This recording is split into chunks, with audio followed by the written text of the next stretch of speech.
Ste zvedaví na nový Profit? Ešte teplý, rovno z tlačiarne.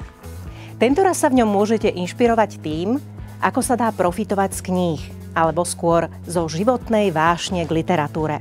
Vyspovedali sme pár ľudí, ktorí sa knihami živia. Vladimír Michal a Koloman Kertész Bagala dobré knihy predávajú aj vydávajú.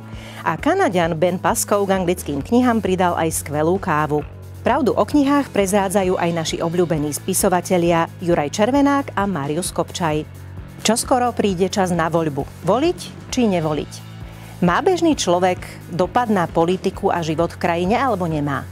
Spýtali sme sa 4 schopných a rozhľadených ľudí.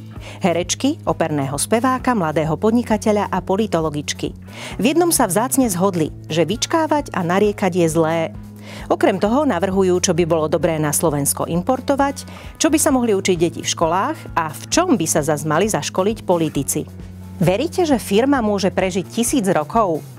Zdá sa to možno neuveriteľné, ale vo svete také sú. Väčšina z nich v Japonsku. Pozreli sme sa na tajomstvo ich dlhovekosti a ako v porovnaní s nimi obstáli európsky a slovenskí Matuzalémy vo svete podnikania. A ešte jeden bombónik. Slovák, ktorý tvrdí, že ho naučila podnikať ulica. Dnes cestuje po svete so živými sochami a ašpiruje na úspech slávneho slnečného cirkusu. Toto všetko a oveľa viac o biznise, našom vzťahu k peniazom, dobrom živote, zdraví, aj o tom, či nás inšpirujú rôzne kúty sveta, nájdete každé 2 týždne v magazíne Profit. Ďakujeme, že nás čítate.